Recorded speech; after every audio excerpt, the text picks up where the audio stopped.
So maybe you might have to repeat it if no one can hear you, but how about you just talk about your channel and what you do?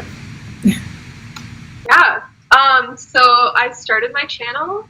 I do a lot of, like, back in January, and I do a lot of street conversations with Anonymous for the Voiceless, and I also make a lot of like videos about sustainable living, like well, not really that many about minimalism, but just like reducing plastic waste and stuff like that.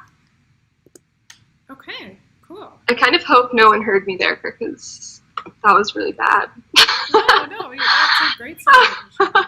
So should we do like a little bit of background on our own personal vegan stories and like, I don't know, whether or not you call yourself an environmentalist? Yeah, I think that's a great place to start, actually. Yeah, so I know my viewers are familiar with myself, but I think it'll be interesting for them to learn a little bit more about you. But I guess I'll start. I've been vegan for 5.5 years. Yeah, and I went vegan, and I am vegan for the animals primarily, but I do try to take steps to be as environmental as I can. You know, I try to do low waste. I don't know what else. Carpool. Take shorter showers. All like the little things that they tell you to do, I guess.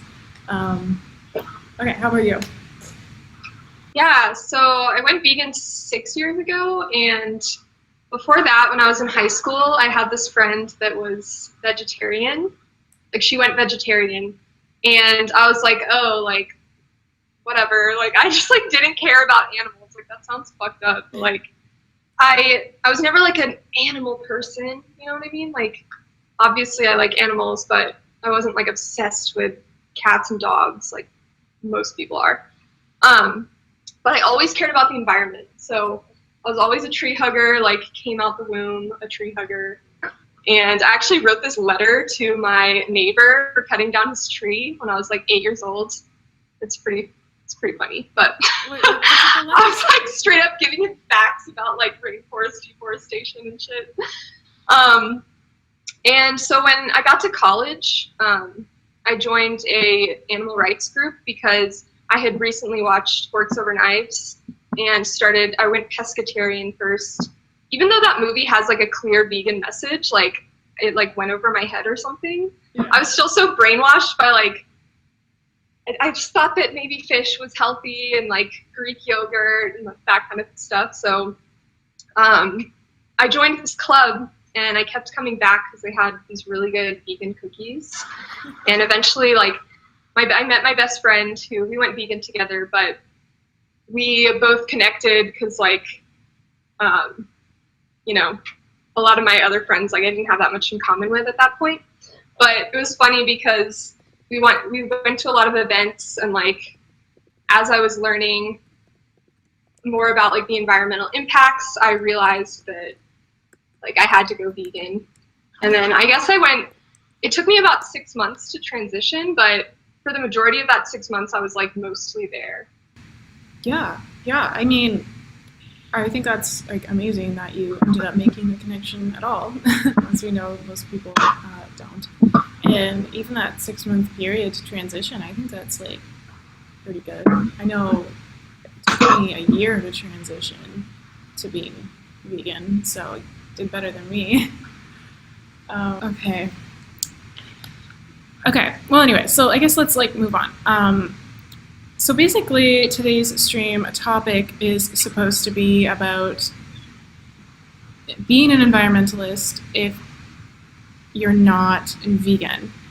And so I know I have an opinion on this, and you probably have one too. But like that being said, I don't know. Like, I think for me at least, I did a philosophy background in university. It prompts questions of what does it mean to identify as anything, really. So with veganism, I like resonate with that identity, and I identify as vegan because it actually requires behavioral changes. So once I identified as a vegan, that had a certain set of like prescriptive behaviors I have to adhere to, like not eating animal products, or I don't know, just not buying things. I say I don't know. Of course I know. Not buying things tested on animals, so on and so forth. Not going to zoos, etc. But so I guess for me, if I were to identify as an environmentalist, it would have to be something that I would, do a set of behaviors that would change. So I would go from like not recycling to recycling, or whatever. So that's just like my initial thoughts. But what would you say?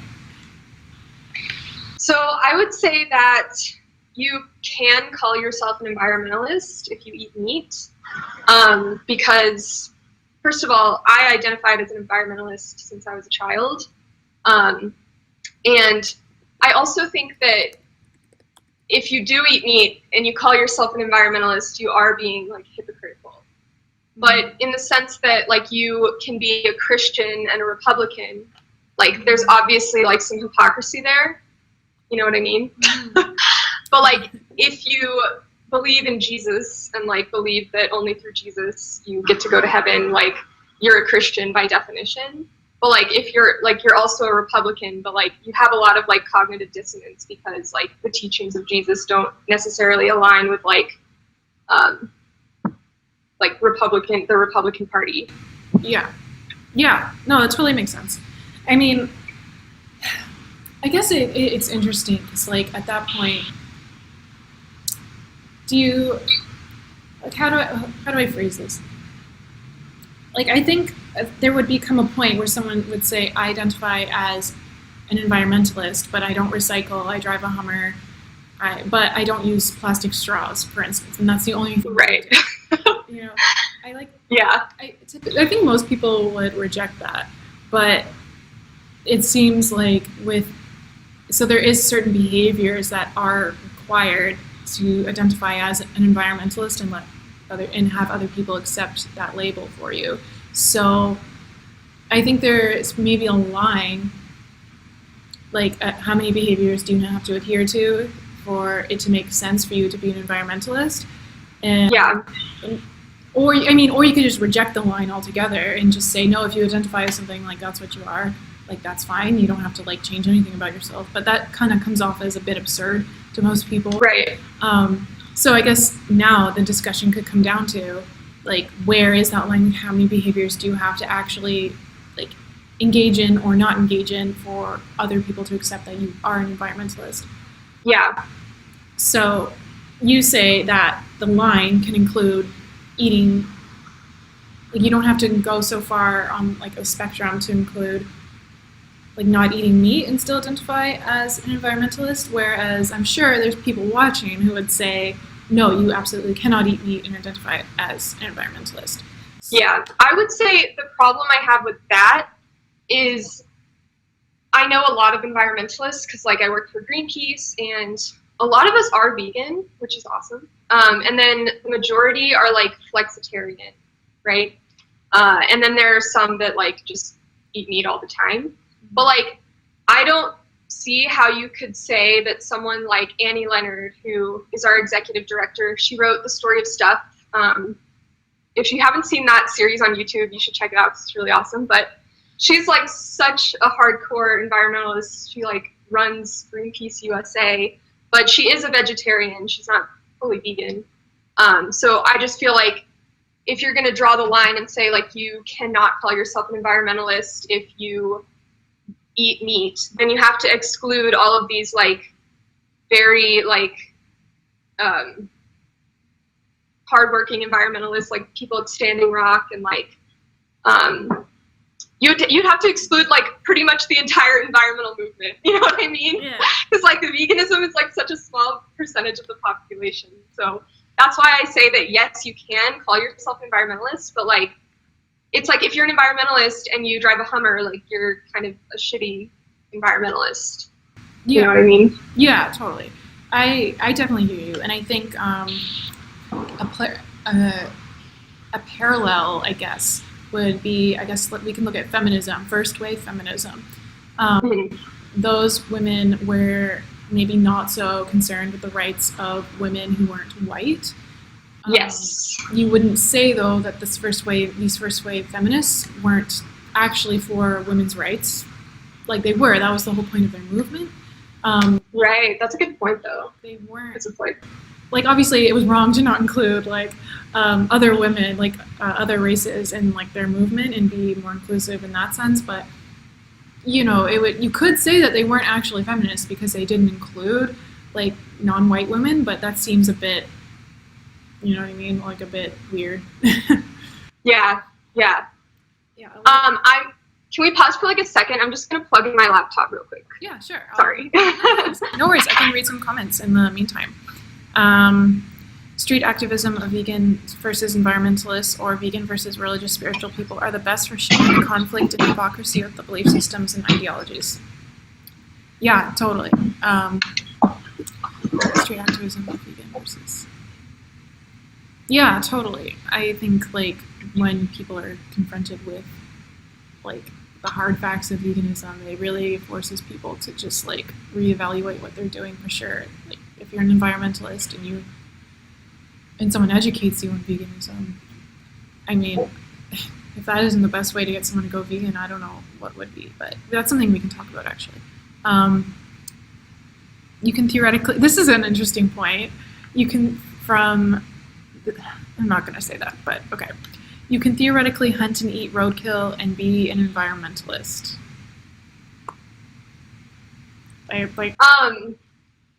So I have like a response to that. I have this video called "Why Animal Rights, Human Rights, and Environmentalism Are One and the Same." So like, it's like, why do we care about the environment? It's because we care about like the habitats of people and animals. It's like we care about sentient beings. So it's like, what is there to protect if not like animals and humanity? You know what I mean? So I feel like you have to fight for, like, to be logically consistent, you have to, you know, fight for all three of those things. Right. And like try to live in alignment. Yeah, I remember actually, I think I watched that video. You were talking about intrinsic value, that the tree, like, in of itself does not have the value, it has value. It's the, you know, the aesthetics that the tree brings, or like the fact that it can sustain life for conscious beings and stuff like that gives it the value. It's the, if I'm recalling properly, was that what you were saying? Yeah. So like, insentient beings, like the Grand Canyon, like it has extrinsic value, but it doesn't have intrinsic value because it's not sentient, it's not conscious. So like, if there were no sentient beings to like appreciate its beauty, then like that's like, if you boil down like what ethics are about, it's like consciousness and like sentience. Yeah. So it's like, yeah, totally. I mean, that would vary. It would depend on who you ask, but yes, generally speaking. Yeah. For the average person, that's what people are concerned about, like consciousness. Yeah, so let's just like bring it back to like eating roadkill, for instance. So what would you say in the context of the environment being valuable because it sustains life? Like, what would you say in response to eating roadkill and identifying as an environmentalist? I would say, like, I wouldn't do it myself, but that's like a weird one because, okay, so this is like kind of related. I personally, and I know that you have like a different opinion, but I will buy leather products from a thrift store because that's like the environmentalist in me. Like, I only want to shop secondhand. And so, like, I totally get the argument that like, you're wearing a dead animal, it's like this symbol of like violence and everything, but I'm not like flashing a brand or anything. Like, they're just like leather boots that look generic, you know what I mean? Mm-hmm. So it's like, I personally like will buy them because I would rather do that than buy a brand new pair of vegan boots at the store. Yeah. So Yeah, I know that like we might have some disagreement there, but that's okay. totally. Yeah, I mean, I would push back on that, and I would just ask you, would you wear human leather? So definitely not, but I feel like the reason I wouldn't is because that would be like, I guess like if there was some brand that was selling like human leather shoes, like that would be like offensive to that population of humans. And like the animals don't have a concept of that, so they're not going to be like offended by my leather boots. You know what I mean? Yeah. So what if, okay, scenario, you're in a secondhand store, there's some human leather, it's a nondescript brand.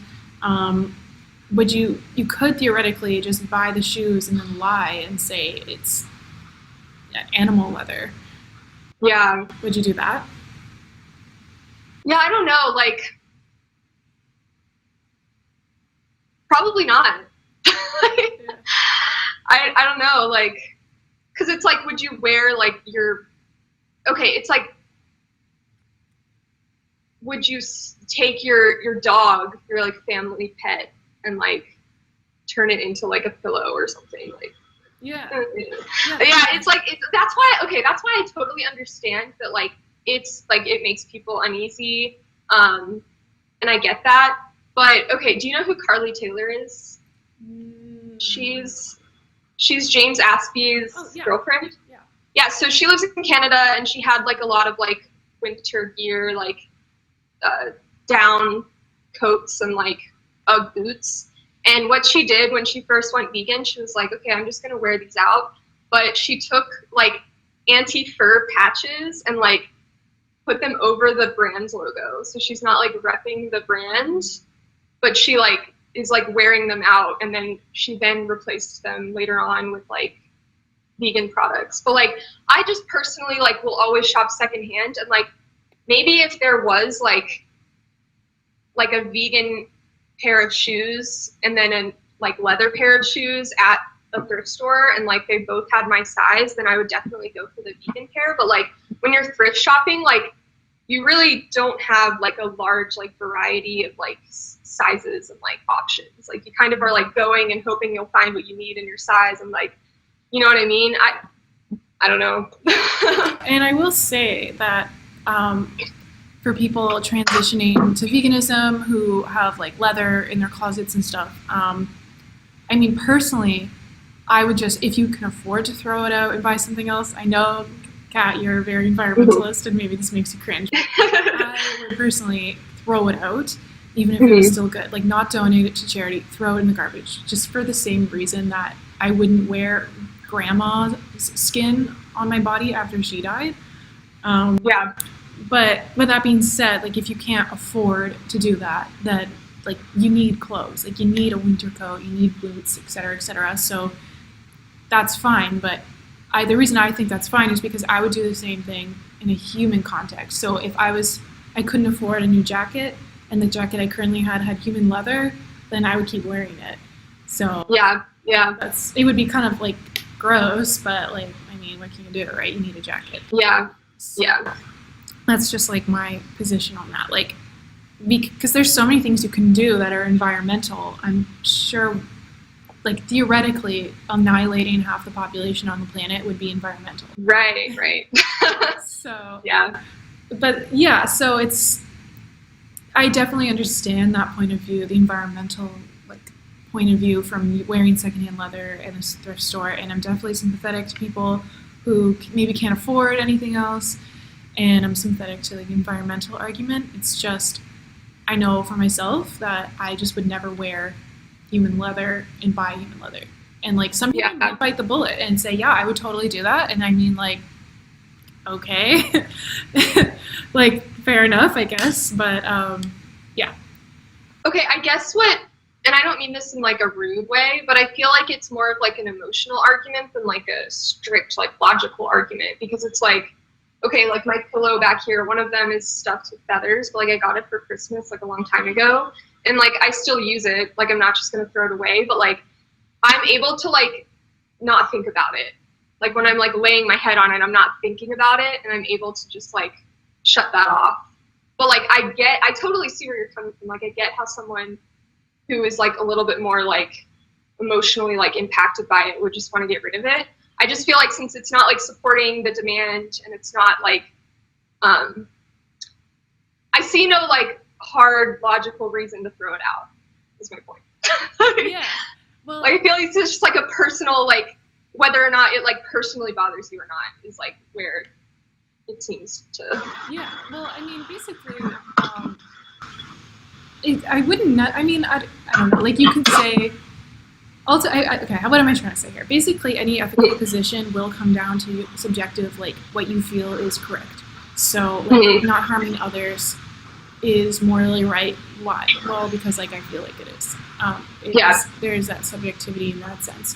So when you boil down like my moral principles, there's certain things that I just consider immoral because like it kind of feels like it. So one thing would be I feel like, you know, it would be wrong to engage in cannibalism, for instance. And so from there, it logically would follow that, you know, maybe you shouldn't be eating, like you shouldn't eat animals, but also you shouldn't wear their skins, from this principle of like cannibalism is wrong. And now you might see that as like an emotional argument, but I mean, I would argue that any kind of ethical argument does stem from like what kind of just feels right, because why is it the case that we should care about others suffering?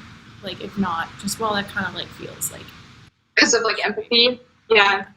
So I guess because like in the case of cannibalism, like I would probably engage in cannibalism if I like was going to die. Yeah. And someone was already dead. Like, and I might be like super grossed out by it, but like I might like, because I feel like I would eat an animal in that situation. I would eat my dog in that situation if the dog was dead. I don't think I could kill Finley and eat him. Like, no, I don't know, but I feel like if it's like die or eat this already dead human corpse, like I would probably do it. So like it would like be horrifying and disturbing, but like I would just like choke it down, you know? Yeah, I don't know. Yeah. No, totally. And like that's like, you know, I say that cannibalism is wrong in like a, I don't know actually if I mean it in a general sense or in every sense. I don't actually know. But I mean, yeah, I think it can be more permissible in certain situations for sure. Just like how like killing someone in self-defense is more permissible, even if you think killing in all situations is wrong. I'm sure people who are pacifists in that way could concede that maybe it's more understandable and permissible to kill during self-defense. But I'm just going to read some comments here. Vegans are not vegans. Okay, I'm going to like just read through a bunch of them and then maybe we can make note of them and then we can just talk about them. But I just don't want people to feel like I'm ignoring them. People are asking about James, what happened to him. I don't know if you know anything about that, but I don't know anything about that. What happened to him? Like, did he like fall off the face of the earth, or like did something actually happen? Yeah, I think they're referring to him not posting on social media. Oh, okay. I was like, what do you mean? Yeah, yikes. Someone said, Lord Bebe says, should environmentalists hold high standards like vegans? For me, it's simple. Don't support the suffering and death of animals to the best of your ability. Why should environmental activists be different? Yeah, okay, sure. So let me rephrase this question in a way, I don't know, in a way that I want to. Basically, if I'm understanding Lord Bebe correctly, they're asking, like, we as vegans, maybe it's just a cultural difference between the two groups. Like, we as vegans seem to be very intent on doing the best that we can do for ourselves personally, and we're also very intent on like getting others to do like the very best. Yeah, like exactly that, high standards. I'm not as familiar with the environmentalist like scene. I just kind of do my own thing, and my focus is like animal ethics. But Kat, you're more involved in like the environmentalist scene. Would you say that it's more like maybe a bit more lax for them compared to like vegans in our group? Yeah, so I kind of see it as like it goes both ways. So like I think that there are a lot of environmentalists that should probably hold themselves to a higher standard and be vegan. But I also see like a lot of vegans that, and I'm including my like self and especially like my former vegan self in this, but like they should also hold themselves to a higher standard with like environmentalism. So like I started back when I went vegan, like my best friend and I, like I said, we went vegan together. We would shop at like H&M and Forever 21 together, and like some of our like toiletry items, like we didn't even like think about that stuff. And like it was kind of an evolution, and then we were like, okay, like that's not vegan, like what are we doing buying that? But then it was like, okay, like this supports like sweatshop labor and like environmental destruction. Like fast fashion is one of the most polluting industries. And so it was like, why the fuck am I still like purchasing, like, why am I still going to the mall and buying like new clothing when there's all this clothing at thrift stores? And I actually started watching Kristen Leo, which everyone should follow her. She's so awesome. Yeah, and she actually inspired me. She kind of like showed me the way. It was like there is no excuse for this, and there are alternatives, which are shopping secondhand. So it was like, I feel like a lot of vegans should be more conscious of like their purchases in other areas, and also like their plastic consumption and stuff like that. Yeah, no, totally. I'm going to respond to a few things you said.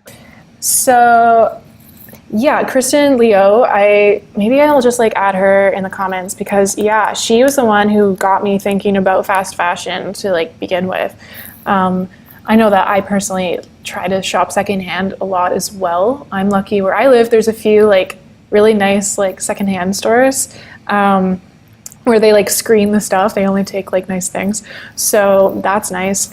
But yeah, just like in an attempt to reduce my environmental impact, because yeah, like I don't really know that much about fast fashion. All I know is that it's bad for the environment and that there's a lot of human rights violations. I never like looked into it because I don't know, I heard that and I was like, oh well, that's enough for me, I guess. I can just like just cut it out. But let me just think about what else you were going off of. Yeah, like I was the same way when I went vegan, like as I was transitioning to veganism, I guess. Like I wasn't thinking about, when I was transitioning, I wasn't thinking about cosmetics tested on animals. I wasn't thinking about fast fashion. I wasn't thinking about like my plastics use. So I definitely agree. Like I think a lot of people, or maybe not, I don't know, maybe vegans are just conscientious in this way, but a lot of, it's like a journey. It sounds hokey. True.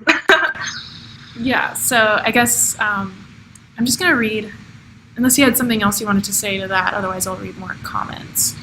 One thing I wanted to say is that I feel like there is a difference between like total boycott of like animal products and avoiding plastic.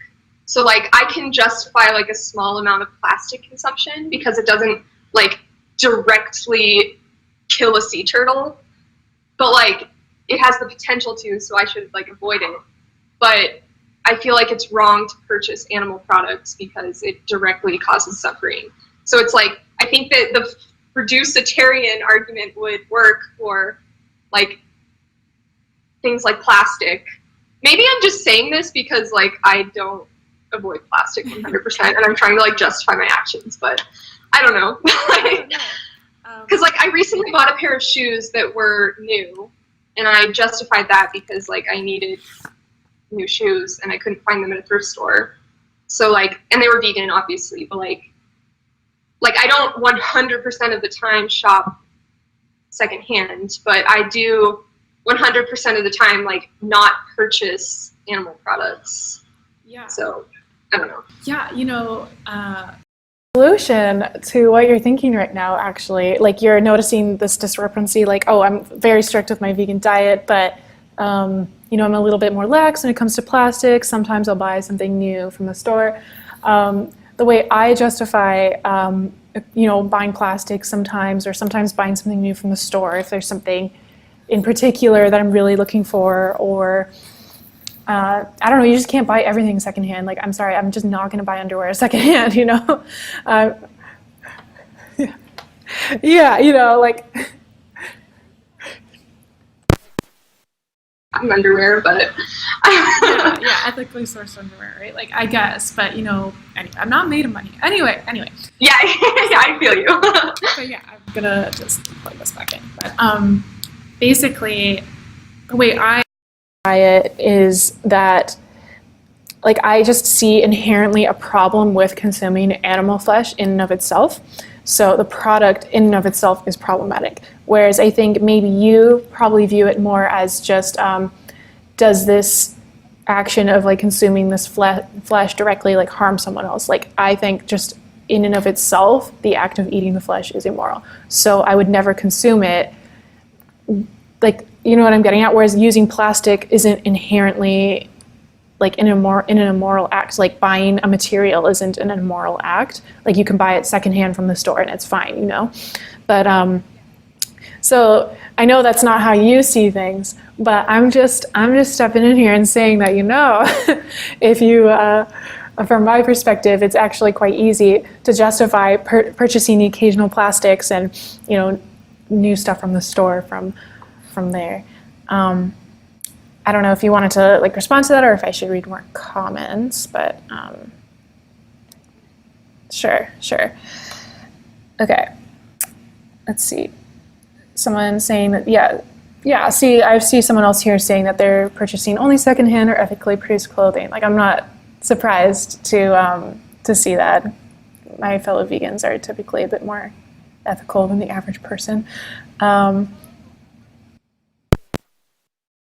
So there's this really awesome quote, and I think it was by Colleen Patrick Goudreau, but she was saying that veganism is not an end in itself, it's a means to an end, which is a more compassionate world. So like, the goal is a more compassionate world, and there are multiple like facets of that, like achieving that, and veganism is just one of those things. So I just view like all these other topics, like conscious consumption and like environmental purchasing, whatever. I view that as like other facets towards like the end goal, which is like ethical living. Yeah. I don't know. Yeah, totally. I mean, okay, I'm gonna plug back in. Yeah, I mean, of course. Like, okay. There's one thing I agree with the general sentiment of the quote, and that's a great quote. But I would push back on one thing, which I know might seem nitpicky, but I think it does make like a big difference. Like, for me, people in my comment section will often say, why are you bullying this person? You're vegan. Veganism is supposed to be about compassion, which, it's just a moronic thing to say.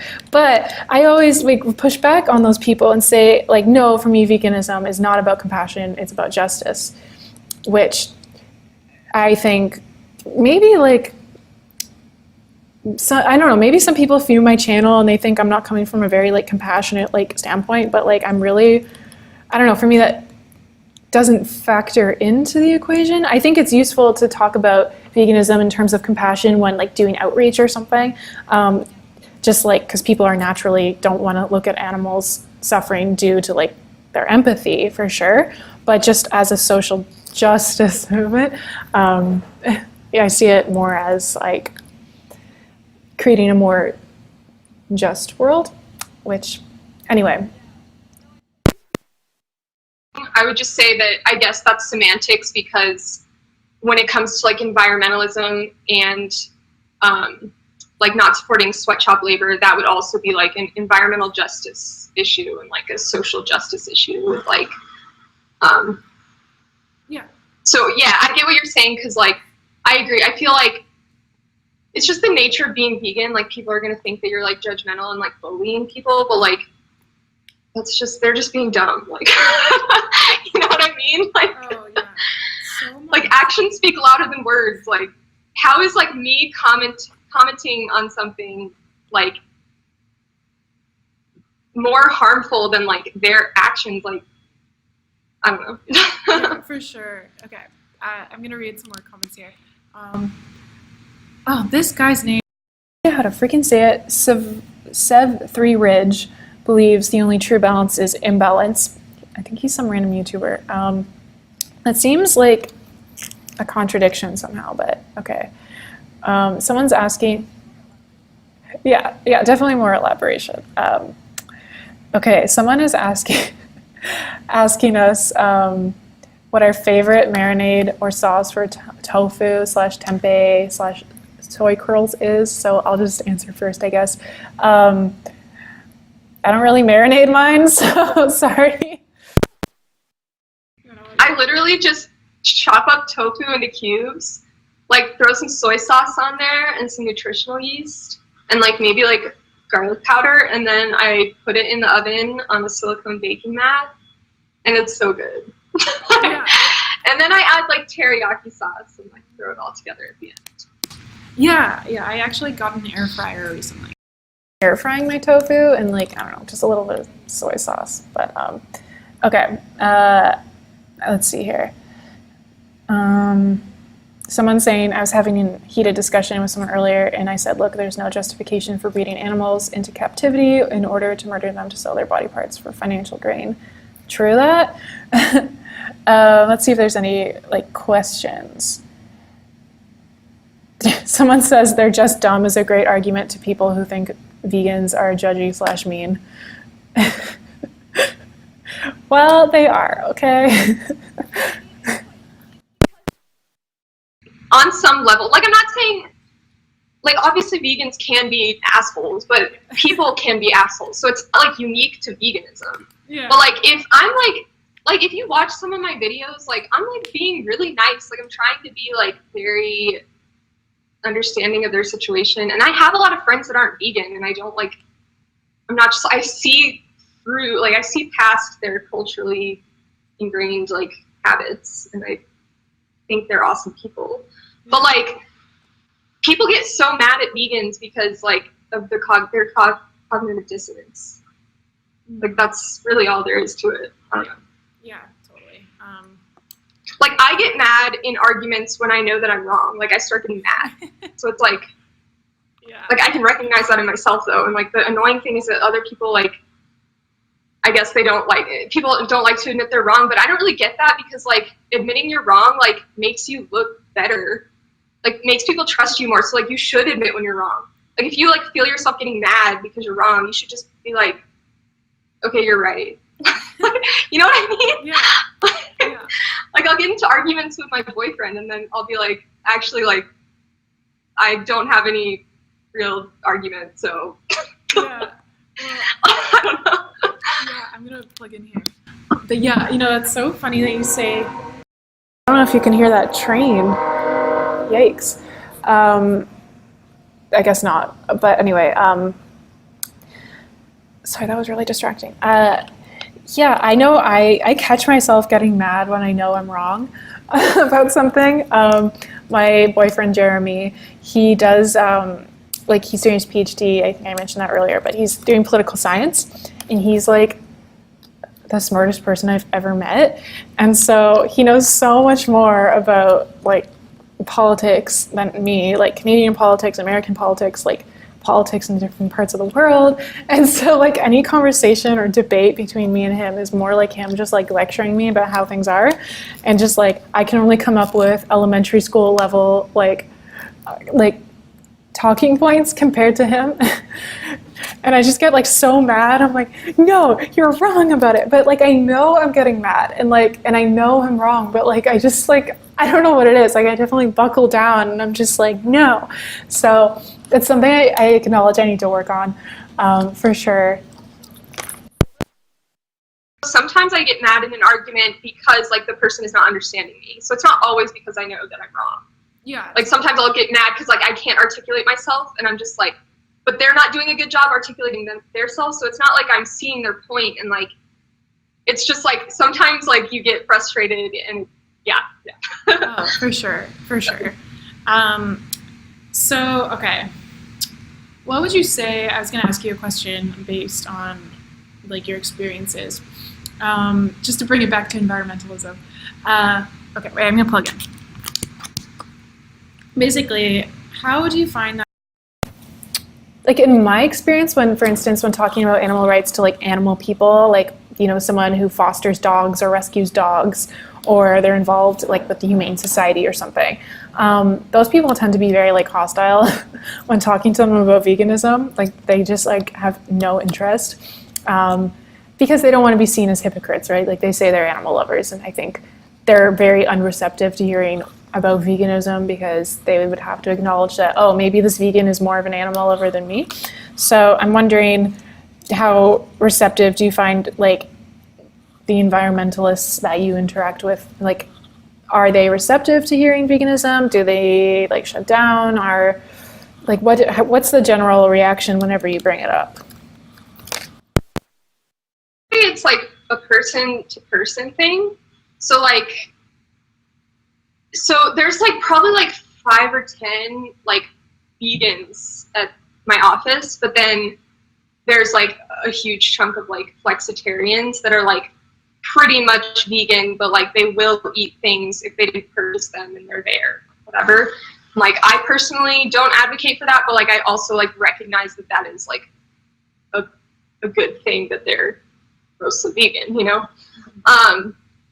And then there's some people that, oh boy, like he doesn't work there anymore, and I'm not gonna like say any details about his name or anything, but I had this coworker who was just like super hostile to vegans, and like I worked with him once, and it was funny because like this person, we were canvassing on the street, and he talked to this person, and he was like pitching him about whatever campaign we were working on at the time. And the guy was like, oh, are you vegan? And he was like, no. And then he was kind of like giving him a hard time about it. He's like, you work for Greenpeace and you're not vegan? Like, come on. And then he ended up like not signing up and then leaving. And the guy, my coworker, was like super pissed. And he comes over to me and he's like, I hate pitching vegans. And I was like, why? Because they call you out on your shit. And then he was like so mad.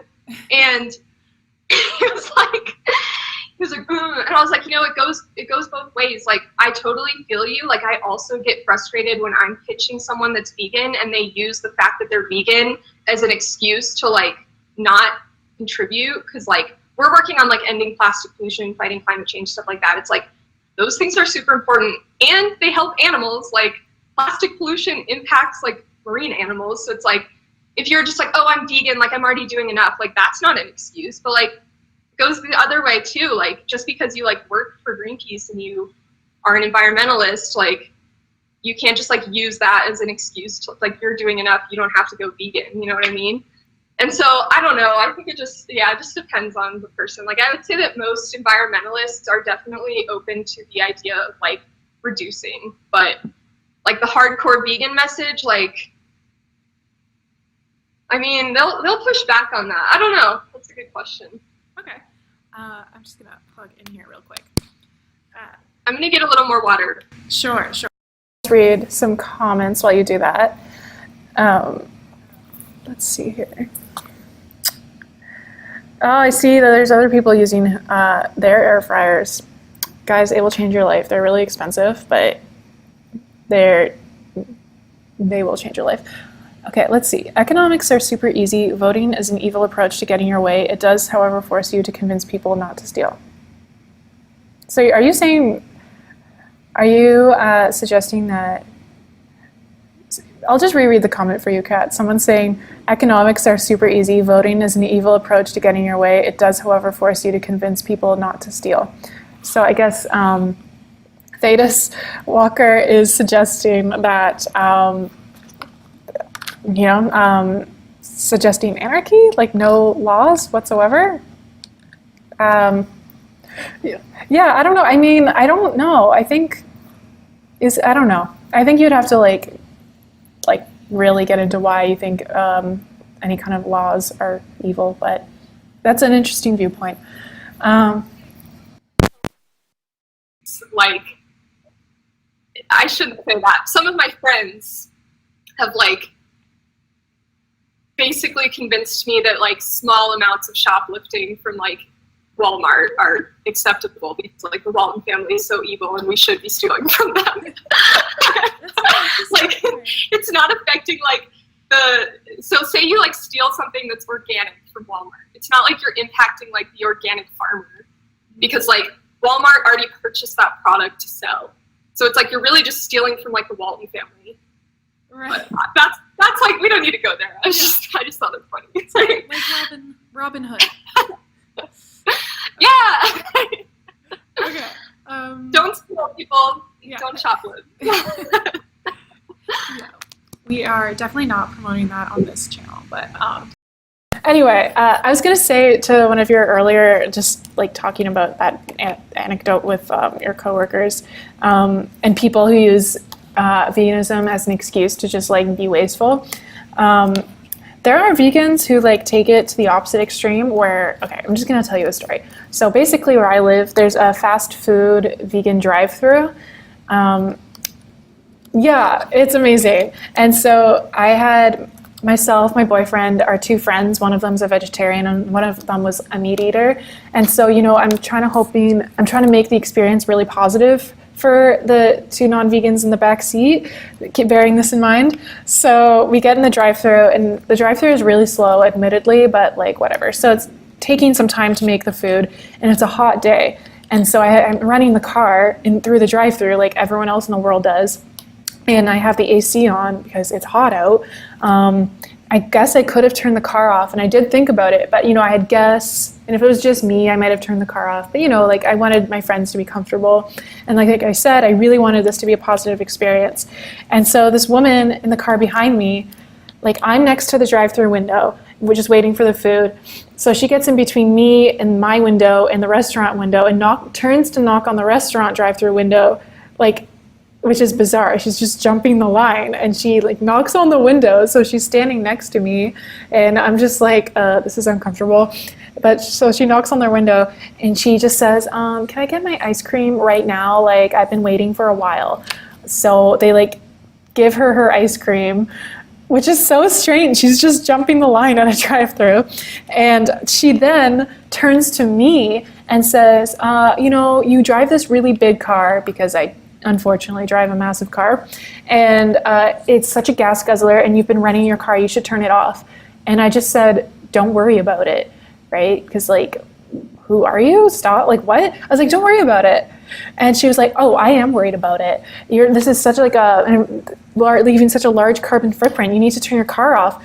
And where I live, there's a bylaw where you can't run your car for more than 2 minutes, except you're allowed to run your car with exceptions, like if you have children in the car or like pets in the car or something.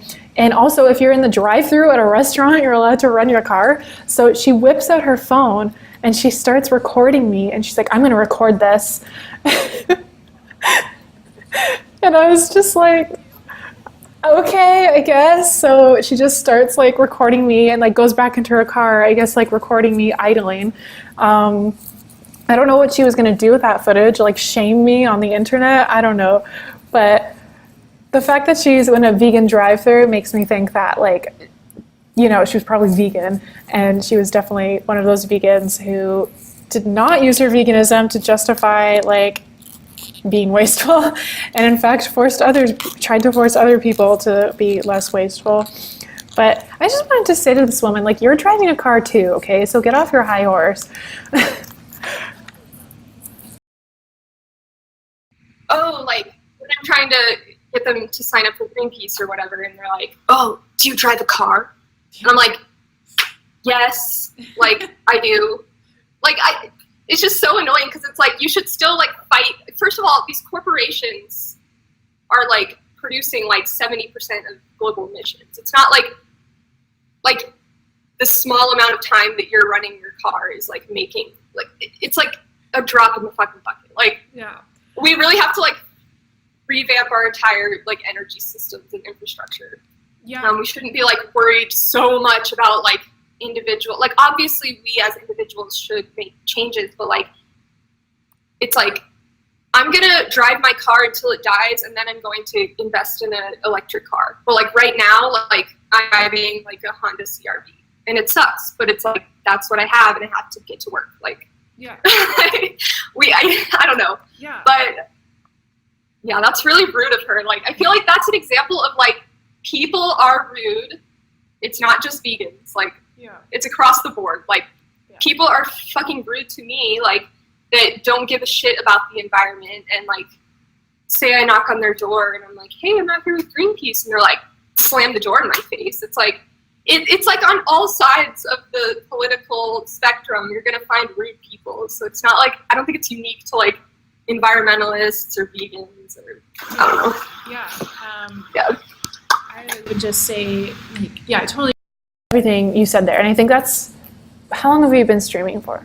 Almost. Okay, we could probably go for a little bit more if you're feeling okay, but I think that's an important note that we should definitely like touch on, that you already did, but I'll just reiterate it, like how like little power we have as consumers to actually make positive positive environmental impact, and it's really these corporations that, you know, ultimately are the problem. And I think, you know I'm going to step on some toes here when I say this, but I definitely think we need more like legislation to get these corporations and just to force them to be more environmental, because ultimately they're always going to care about their, like, the dollar that they make, right? They're going to care about money. And so getting them to like go environmental due to consumer demand is just like unrealistic, you know. Consumers are easily deceived. Like, you just put like a green label on there and like there you go, people think it's environmental. It doesn't keep them accountable for how much waste is produced on the back end. And it's just like, I don't know. I know some people make that argument, just like it should be free market. If people want green stuff, they can buy green stuff, but like But I think that like belief in the free market, like laissez-faire capitalism, is like a religion, because it's just like it's so obviously like fucking up the whole world. Like, how are we going to solve a problem that with like, how is capitalism going to solve problems that capitalism created in the first place? Like, that just does not make sense. And like, I tell people this when I'm pitching them about our plastics campaign. I'm like, you know, like obviously as consumers we have responsibility, but it needs to go both ways. Like, we have to demand that these corporations like Coca-Cola, Nestle, like take some responsibility, because right now they're taking no responsibility and it's all on us. And it's like so inconvenient to be like a good steward of the environment. Like, it's so difficult, and it shouldn't be. Like, we should be able to go to the store and like easily like buy everything we need in bulk, and like have like systems in place that like, I don't know, make things easier for us to like do the right thing. But like, it's all about money, like, and convenience. Yeah. Yeah. Yeah. No. Well said. I think, listen, I'm not going to sit here and say I know what the solution for society is and how we should structure our economics. Like, I don't know. But like, yeah, I think it's blatantly obvious to hopefully everyone that the current system as it is not working, and something has to change. Because like, yeah, like literally we're going to destroy the planet and there's going to be no planet left to live on. And I know I know people who like advocate for 100% free market, think that just like the market will correct itself, and somewhere along the way, like the planet, I think a lot of people who advocate for that are climate change deniers as well, though. I could be wrong, but I think that's a thing. So maybe they're not really thinking about the environment because they don't think it actually matters. But yeah, so like, I'm not going to sit here and say that like, you know, society should be structured in this exact way, because like I actually have no idea. But I do know that we definitely need more legislation on for companies to force them to be. Sorry, my boyfriend's in here trying to freak me out. Can you stop?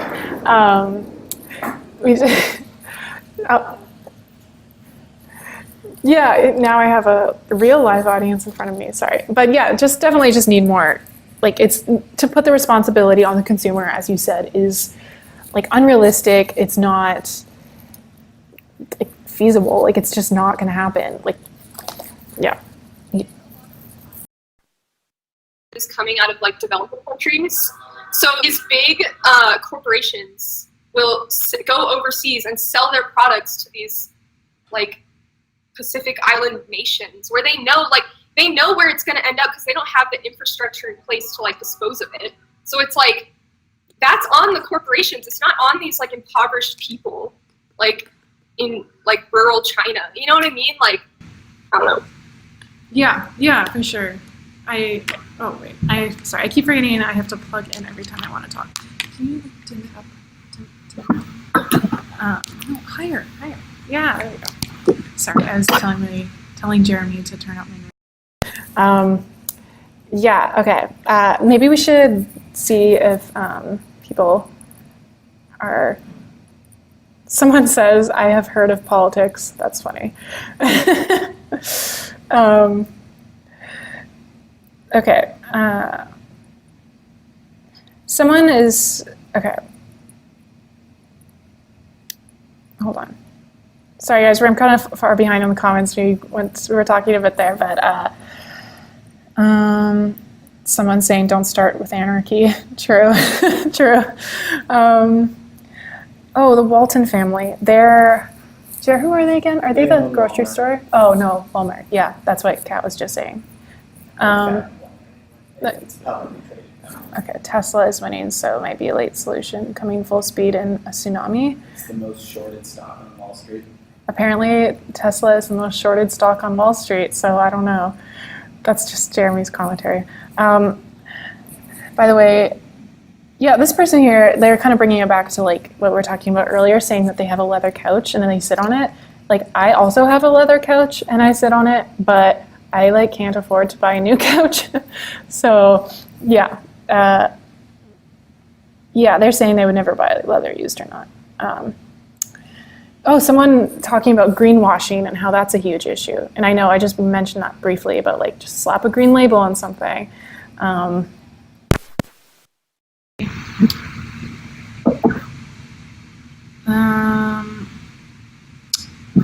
Yeah, this person says that, okay, wait, got plugged in. Someone else was saying here that they see environmentalism like they do veganism, like that we should do as much as possible and practicable. So would you agree with that sentiment? Yeah, probably. Okay, yeah, I think that's a good way to put it. Okay. I would say it's more difficult to be zero waste than it is to be vegan. Oh, yeah. I see these people who do zero waste and like Really zero waste. Like they produce like, I don't know, a tiny little thing of garbage in a year. And just like, oh my God, like I just bought a new ring light and like already I can see all these plastics and like things that it came with, like, oh my God. You know, can you stop adjusting it? Okay, and yeah, so I don't know, man. Like that's goals. Like I definitely aspire to be that someday, but I don't know. Maybe, do you have any tips on that, Kat, perchance? Yeah, I should probably make a video on this, but honestly, I'm not I'm not zero waste, but I do try to avoid like single-use plastic. Like I'll show you actually, it's right here. I won this in a competition, but it's like this little, where did it go? Oh fuck. Oh, I found it.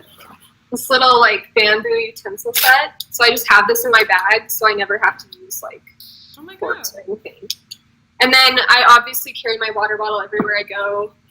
And I try to so if I buy packaged food, like I'll buy frozen fruit that comes in like a giant freezer bag with like the little zip top. And then once I like eat, like once all that fruit's gone, I'll just reuse that bag as like a frozen fruit bag for something else. Or like if I buy like a jar of peanut butter, I'll like wash out the jar and like scrape off the label. You should get a piece of steel wool for that. And then I'll use that for like whatever else I need it for, like Tupperware. I use a lot of like old containers and jars for Tupperware. And if I get like a to-go container out to eat somewhere and I forgot to bring Tupperware and I have to get one, then if it's like, I guess, high enough quality, something to reuse, I'll reuse that. So I don't know. Yeah. But yeah, those are, I think those are good ideas. It seemed, oh wait, keep forgetting to plug in. It seems like zero waste isn't like an where you just like continuously discover like new ways of being zero waste and learning new ways. I mean, I guess you could do it overnight, I guess, but that seems like hard. Like, how would you even know enough to like get by? I don't know. I think so long as people, like, this is what I'm doing at least. Like, I'm actively trying to reduce waste, like, you know, reusable shopping bags, and I'm not at your level yet, but like, you know, I try to incorporate new things as much as possible. But yeah, that like I aspire to be. But one thing that's hilarious is Jordan, my best friend, her brother bought this like packaged underwear from Walmart, and it was like a zipper bag, and it says like Hanes boxer briefs on it. And she reused it for her spinach. And so my brother, he was living with us at the time, and he like opens the fridge. He's like, "Hey Jordan, can I borrow some of your Hanes boxer briefs?" It was so funny. It was like, that is like the true meaning of like zero waste. It's not this like super trendy, like beautiful pantry with all these like matching mason jars and like labeled like perfect things. It's like reusing shit, like random shit. You know what I mean? That's funny. And yeah, that's so true. You see these like vlogs, and it always looks like super aesthetic. Like, oh, I want to do that. But yeah, so I think it's been a good chat. Been here for a while, and it's 9 p.m. my time, and my boyfriend wants to leave because we're at his office right now. So maybe this is a good time to sign off. I'll just ask you, Kat, if there's any closing comments that you want to say. I'll just give it to you.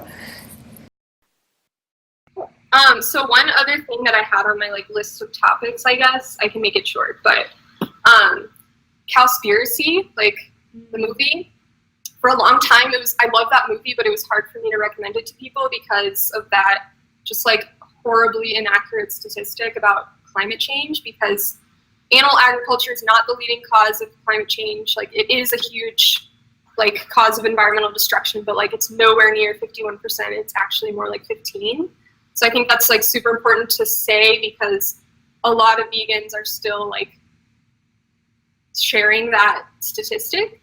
But I recently discovered that they updated the film on Netflix and it no longer has that statistic. So I feel confident sharing it. So that's good. But yeah, if you are one of those people out there that thinks that it's the leading cause of climate change, stop saying that, because it's not true. Okay.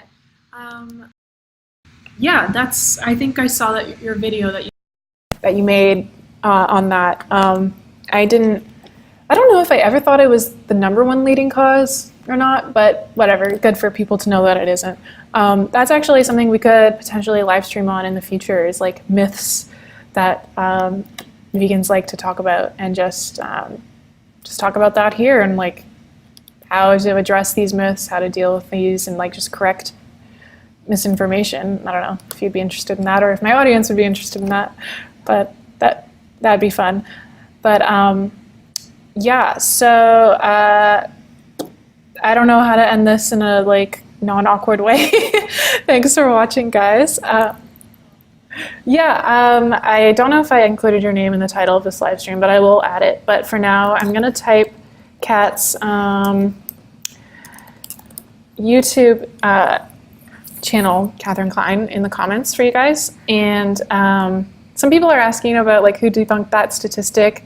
I suggest just go over to Catherine's channel and find that video, and I don't know, leave a comment there or watch the video. Yeah, because we're signing off. So let's just see what people are saying, and then we'll go.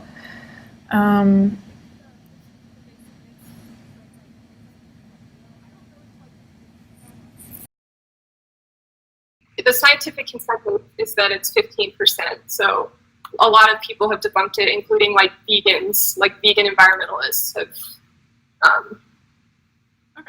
shared that. So yeah, maybe that's something we can talk about next time. Okay, let's see. People are just, someone here, I just have to say this, it's kind of funny. True low waste is definitely dirty. Yeah. Okay, seems like people are interested in more live streams and a myths live stream. So cool. I'm just gonna plug in and then I'll say some sign off stuff and then I'll stop the stream. So thanks for hanging out with us, guys. It really means a lot that anyone would want to, listen to us. I'm sure Kat has the same feeling. It's kind of neat that people are interested. Stay tuned for more live streams and stay tuned for more videos from me, like actual videos. I mentioned earlier in the stream that I bought a ring light. That's because I'm planning on making videos. And also make sure you check out Catherine Klein's channel. She does, I guess, like videos that are kind of similar to mine, like in that she sits in front of a camera and she chats and she's very articulate, very entertaining. Someone here is saying that next time they'll buy me a mic. Well, yeah, next time I'll maybe bring a mic. That's not this. And I guess that's it.